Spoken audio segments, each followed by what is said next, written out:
This is Inside the Wolf's Den, an entrepreneurial journey with Sean and Joni Wolfswinkle. Welcome back to Inside the Wolf's Den with your hosts, Sean and Joni Wolfswinkle. How's it going? You're waiting for me, aren't you? Yeah. Everything is awesome. Yeah. You had a good week? Yeah. So we are coming up on episode 141, I think. That's pretty cool. Yeah, we're rocking through them. So is this going to be fun? Because I think it was, this particular episode is we thought it would be good to share with you because you were coming off a panel that you just did in Houston. So Joni was a guest speaker on a panel talking about the 2023 real estate market, and it's a really big, large networking event, and so one of the largest that this group does every year. And so, but the theme was, I think, different than I thought. Like, it wasn't like the last couple of years was more about forecasting and predicting and all that. Yeah. And this one was much different. It was more that's what it was supposed to be about, but they kind of, the guest speaker and then some of the panelists really took it towards more about taking action. Yeah. And I think the big premise behind it was like, and the guest presenter, shout out to Steve Rosenberg, but and he better share this. He's gonna love this. Yeah. Like his head's not big enough as it is. But and he's a guest of this show, or a guest of the show, and an avid listener is what I hear. But what he really focused on was, and what he's seen is like you get all these people, right, that come to these events year after year, right, and they're still in the same seats as they were last year. Correct. The year before that. Same situation, same businesses, same being employees, which is nothing wrong with being an employee, but same. They haven't changed anything, and I think their goals and their motives are to either start buying real estate or start a business or increase their income, maybe in their professional lives or in their jobs. But and yet they're still in the same predicament year after year after year. And he was saying, you get all these panelists, these experts, and the truth of it is they're no different than anybody in that crowd, right? The only difference is that they're doers. Yeah, they took action. They bettered themselves. They maybe got educated in a certain space. They got mentorship. But all of it, they just took action. Exactly, and it doesn't matter like what season you're in, right? And I think that's the point too, is that like we're going into rough times, but that's when you get better, right? Yeah. Like successful people, everybody on that panel, they're going to make money one way or another. Whether the recession is coming or not, they're going to make money one way or another because they just get better. They adapt to things, and they take action. Yeah, and if you really, and we've had the privilege of being around several major speakers that are around the country, and then also some of the masterminds we've been a part of. But all those people will say the same thing. It's no matter who the president is, what the economy is currently doing, what pandemic we're currently in or facing, all of them will say like, they're not blind to it. Don't get me wrong. They're aware. They come up with strategy and maybe pivot in certain areas, but they're doing something about it to increase their income or maintain their income. And thrive no matter what the market or conditions are. Yes. So, and that's I think the biggest point. 'Cause I think a lot of people were going there thinking like, looking for some crystal ball, some secret sauce, right? That is going to overnight turn them into a success, and it doesn't happen that way. And so, and there was no crystal ball. It's all about just, hey, yes, we're in a recession. Yes, 2023 might not look good for a lot of markets and be a flat market, but it's still a good time to take action and make something happen. And I think that's you're going to set your apart from the others is, going into this market, it's going to be a business for the pros, right? The people that are willing to do those things. The last couple years, real estate agents, they just listed a property and it would sell, right? It's not like that anymore. Like, you have to get to work. You have to put in the work. If you're not going to do that, you're going to be out of business. Right. And I think as real estate investors too, goes the same for them. You know, they could put any home on the market, whether it was a piece of junk or whatever, it would sell. You know, and so you know, we as real estate investors too have to get better, or as builders we have to get better, because you know it's not going to be at the same time. So we have to either do quality renovations, know the trends and what people want right now, and so you really have to get better and efficient at your business. And so processes and procedures better be in place. You have to have that, you know, down, because I mean that's what's going to set you apart from the rest. Correct. So, and then you had mentioned too, I think on the panel, one of your things was a client service. Like, so just I think this year is you know, you're going to have to put more effort into client experience, right? Like touching those clients. And I mean, you know, agents, again, going back to agents, like, I think the one thing that we don't think about is that we don't think of ourselves as real estate advisors, right? It's just if somebody wants to buy a home, like that's your real estate agent, you know, no, like there are people out there that need to put their money somewhere. And so it's got to, if that person is you, like you have to be able to advise them on how to do that. So you have to be the expert, right? But yeah, I mean, client experience is going to be huge. You like go back to your clients and, you know, cultivate those relationships. Network. I talk a lot about network because networking is my thing, but I think that's going to be crucial, not just in your market, but also expanding that out to other markets as well, because they're going to want to diversify their portfolios, and you need to be the one to advise them on how to do that and where to do that. And just the experience overall, just providing an elevated level of experience that separates you from the masses. And so, 100% agree with that. So if they're not an expert yet and they're not a pro, what advice would you give them? Because, you said we're walking into a time where, you know, it's not for the masses. It's for the people that are experienced, the people that know how to deliver the great client experience. So how do you get there? I guess. You know, I think that for both you and I, we have been always a big believer that having a coach, having a mentor, somebody that can help you. If you want, you want to hang out with successful people, right? So get somebody that you can stand behind. I think that, you know, for some, they want to go in this alone, and this is not a market for them to go in alone at. So if you don't have a coach or mentor, I highly recommend that you do get one. And Joni and I just signed up for a new mastermind today, and so we're going to participate. That just goes to say, right? I mean, even at our level, you still do it. You spend thousands and thousands of dollars on coaching and mentoring, not because you know we have an ego and say we know it all. We don't know it all, right? But also to be around other people, like-minded people like ourselves. I agree, and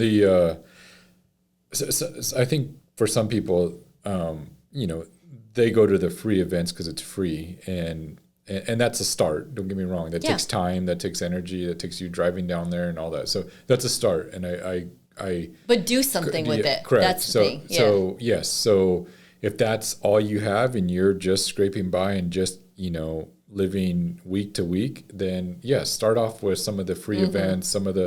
You're still going to get expert coaching. Start off with the podcast, like. Not just ours, but you know, any all the free information I listen to out podcasts there. A ton of, and there's so much value. When I first got started, when we were 19, there was nothing like this. No. Nothing. There was no.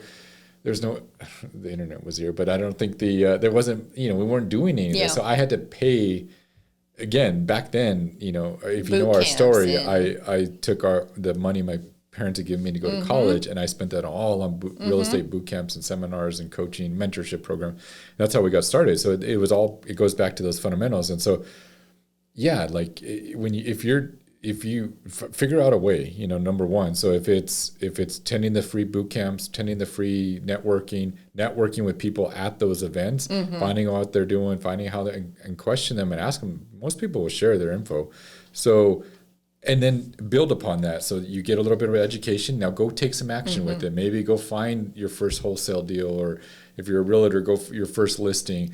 And then don't just take that money and go spend it. reinvest it back into yourself. So, okay, now you made $3,000. Now let's go buy a boot camp where you can get really detailed education and fundamentals or whatever. It doesn't have to be real estate specific. I'm just giving you an example, but and build upon that and get more educated and put it back into self-development. And I think that's the key to all of it. Yeah.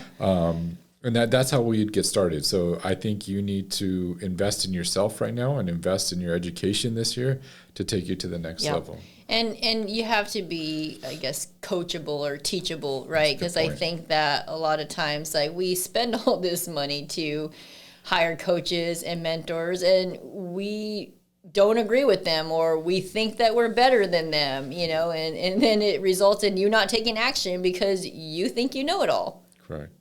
So we've seen that time and time again. It's like, this is not working. Well, you're not giving it enough time. You're not listening to your coach. You're not doing what your coach told you to do. If you just did that, then trust the process. Correct.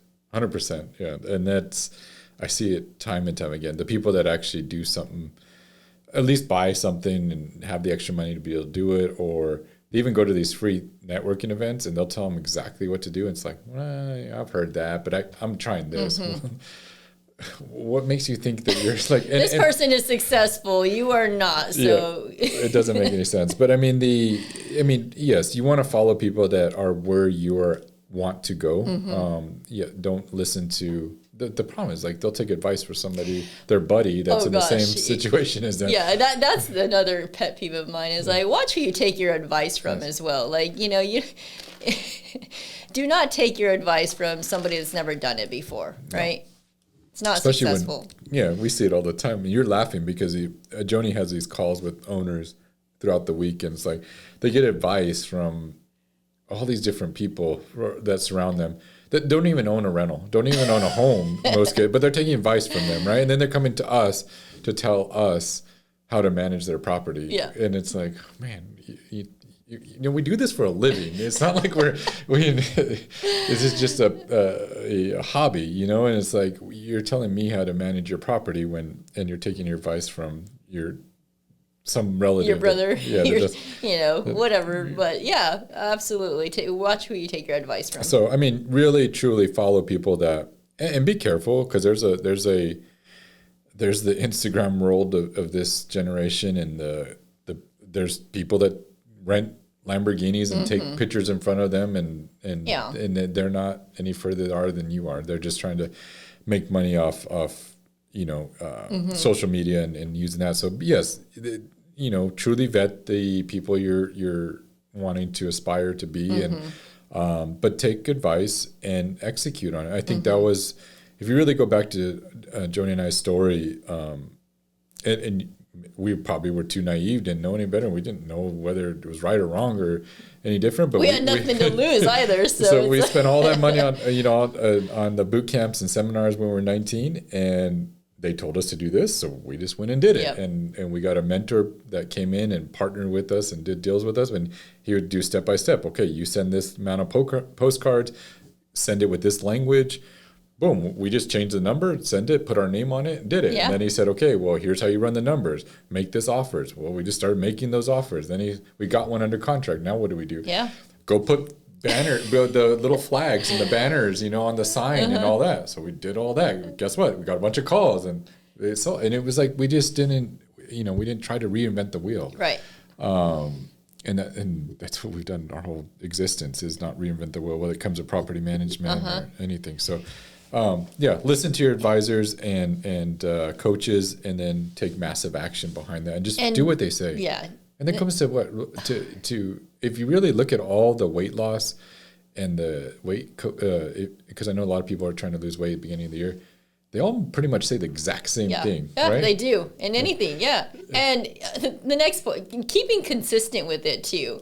I think the consistency piece, man, like if you can just do that, you're going to be a lot further ahead than you ever were. Like just the consistency piece. Correct. And it's something that I always, and it's hard to understand or see exactly, but like majority of the paths to like success or paths to where you want to get, it's really, really easy, and it's just not simple to execute sometimes. And it's not that it's, I say that wrong. It's straightforward and it's very easy, but it's not rocket science, and there's no like get rich quick scheme, or there's no secret sauce like you were saying earlier. It really, all it comes down to is consistency and discipline. Yeah, and I think that a lot of times people just they make excuses for why they can't do it. Rather than getting it done. Like, yeah, it might be the same thing over every day, and they just make excuses for why they can't get it done. Right? It's consistency and discipline. It's like, if you want to lose weight, eat chicken and broccoli for 4 times a day, and I guarantee you'll lose weight, and work out, for an hour. And it might be rough for but that's 10 hard days, to do. 12 days, but I'm doing 75 hard right now, which is, 75 days of no drinking and eating healthy, all of that. Yeah, it's rough for the first month, but then it gets easier. Yeah. It's like anything. It's simple and easy, but it's not. It's sometimes hard to execute on it, or it's just hard to execute to keep that level of discipline and consistency. And I think that's where people struggle. Yeah, and I think you also have to be able to say no a lot more. We talked about this before, right? Is like, if you're focused on something, guys, you're gonna have to say no to other things. That's just the reality of it. Right. So yes. So if you're starting, you might say no to going out with the boys, or if you might say no. Sometimes you might say no to things if you're like on 75 hard. You probably get to say no a lot because you're not going to go to an event and go drink, right? Or go, or you might say no because you got to get that second workout in the end of the day. And so you can't go out for a certain event or certain things. So it's tough. It is, and I remember when we first started our business, right, and all of our friends in college were going out, partying, having a good time. And we were focused so heavily on our goals of buying property. We had to say no to those situations, right? But today, it's like, well, you want to go out? You can go out whenever you want because you're at that level. So delayed gratification. Absolutely. You got any more words of advice from the other night, or any other takeaways? No, I say, again, the theme of that was, we're coming into some rough times, and you have to be prepared. And I think that the ones that are prepared, the ones that are willing to educate themselves, the ones that are willing to take action are the ones that are going to prosper in 2023. So what the goal, or what's your next steps? Is it don't just sit there and be that person that goes to the free networking events. that doesn't do anything. Yeah. So please don't listen to this and not do anything with it, and then come listen to more down the road. We want you to listen but we want you to take action. Yes. And create your own podcast, and share your own journey and your own success that you're having in whatever area that is. So anyways, so take action, find a mentor, get educated, invest in yourself, and then take massive action and be consistent and disciplined. Yes. So thank you, everyone. Have a great week, and we'll see you all next week. See ya, everyone. You've been listening to Inside the Wolf's Den, an entrepreneurial journey with Sean and Joni Wolfswinkle. Tons of entrepreneurial podcasts are out there. Talking. But Joni and Sean are living it every single day. Their portfolio now includes many franchises and medium-sized businesses. We talk about the trials and motivators of successfully running a business. Join us again soon for another podcast. But until then, reach out on the website at InsideTheWolfsDen.com, on Facebook at Inside the Wolf's Den, on Instagram at Inside the Wolf Den. We'll see you again soon. This is Inside the Wolf's Den. We'll see you next time.